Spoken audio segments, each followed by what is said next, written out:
देवउठनी एकादशी की एक प्रमुख कथा शंखासुर नामक राक्षस की है। शंखासुर ने तीनों लोकों में बहुत ही उत्पात मचाया हुआ था।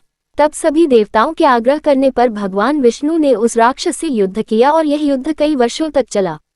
युद्ध में वह असुर मारा गया और इसके बाद भगवान विष्णु विश्राम करने चले गए। कार्तिक शुक्ल एकादशी के दिन भगवान विष्णु की निद्रा टूटी थी और सभी देवताओं ने भगवान विष्णु की पूजा की थी। शिव महापुराण के अनुसार पौराणिक समय में दैत्यों का राजा दंभ हुआ करता था। वह बहुत बड़ा विष्णु भक्त था। कई सालों तक उसके यहाँ संतान नहीं होने के कारण उसने शुक्राचार्य को अपना गुरु बनाकर उनसे श्री कृष्ण मंत्र प्राप्त किया। यह मंत्र प्राप्त करके उसने पुष्कर सरोवर में घोर तपस्या की। भगवान विष्णु उसकी तपस्या से प्रसन्न हुए और उसे संतान प्राप्ति का वरदान दे दिया। भगवान विष्णु के वरदान से राजा दंभ के यहाँ एक पुत्र ने जन्म लिया। इस पुत्र का नाम शंखचूड़ रखा गया। बड़ा होकर शंखचूड़ ने ब्रह्मा जी को प्रसन्न करने के लिए पुष्कर में घोर तपस्या की।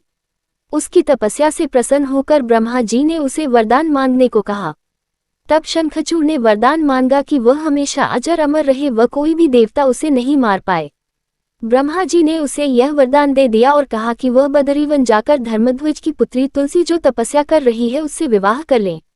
शंखचूड़ ने वैसा ही किया और तुलसी के साथ विवाह के बाद सुखपूर्वक रहने लगा। उसने अपने बल से देवताओं, असुरों, दानवों, राक्षसों, गंधर्वों, नागों, किन्नरों, मनुष्यों तथा त्रिलोकी के सभी प्राणियों पर विजय प्राप्त कर ली। वह भगवान श्री कृष्ण का परम भक्त था। शंखचूड़ के अत्याचारों से सभी देवता परेशान होकर ब्रह्मा जी के पास गए और ब्रह्मा जी उन्हें भगवान विष्णु के पास ले गए। भगवान विष्णु ने कहा कि शंखचूड़ की मृत्यु भगवान शिव के त्रिशूल से ही होगी, अतः आप उनके पास जाएं। भगवान शिव ने चित्ररथ नामक गण को अपना दूत बनाकर शंखचूड़ के पास भेजा। चित्ररथ ने शंखचूड़ को समझाया कि वह देवताओं को उनका राज्य लौटा दे, परंतु शंखचूड़ ने मना कर दिया और कहा कि वह महेश्वर से युद्ध करना चाहता है। भगवान शिव को जब ये बात पता चली तो वे युद्ध के लिए अपनी सेना लेकर निकल पड़े। इस तरह देवता और दानवों में घमासान युद्ध हुआ, परंतु ब्रह्मा जी के वरदान के कारण शंखचूड़ को देवता नहीं हरा पाए। भगवान शिव ने शंखचूड़ का वध करने के लिए जैसे ही अपना त्रिशूल उठाया, तभी आकाशवाणी हुई कि जब तक शंखचूड़ के हाथ में श्रीहरि का कवच है और इसकी पत्नी का सतीत्व अखंडित है, तब तक इसका वध असंभव है। आकाशवाणी सुनकर भगवान विष्णु वृद्ध ब्राह्मण का रूप धारण कर शंखचूड़ के पास गए और उससे श्रीहरि कवच दान में मांग लिया। शंखचूड़ ने वह कवच बिना किसी संकोच के दान कर दिया। इसके बाद भगवान विष्णु शंखचूड़ का रूप बनाकर तुलसी के पास गए। शंखचूड़ रूपी भगवान विष्णु ने तुलसी के महल के द्वार पर जाकर अपनी विजय होने की सूचना दी। ये सुनकर तुलसी बहुत प्रसन्न हुई और पति रूप में आए भगवान का पूजन किया व रमन किया।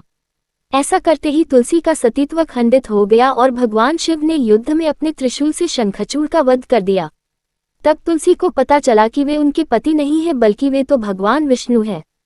क्रोध में आकर तुलसी ने कहा कि आपने छलपूर्वक मेरा धर्म भ्रष्ट किया है और मेरे पति को मार डाला, अतः मैं आपको श्राप देती हूँ कि आप पाषाण होकर धरती पर रहे। तब भगवान विष्णु ने कहा, देवी, तुम मेरे लिए भारतवर्ष में रहकर बहुत दिनों तक तपस्या कर चुकी हो। तुम्हारा ये शरीर नदी रूप में बदलकर गंडकी नामक नदी के रूप में प्रसिद्ध होगा। तुम पुष्पों में श्रेष्ठ तुलसी का वृक्ष बन जाओगी और सदा मेरे साथ रहोगी। तुम्हारे श्राप को सत्य करने के लिए मैं पाषाण शालिग्राम बनकर रहूंगा। गंडकी नदी के तट पर मेरा वास होगा। देव प्रबोधिनी एकादशी के दिन भगवान शालिग्राम व तुलसी का विवाह संपन्न कर मांगलिक कार्यों का प्रारंभ किया जाता है।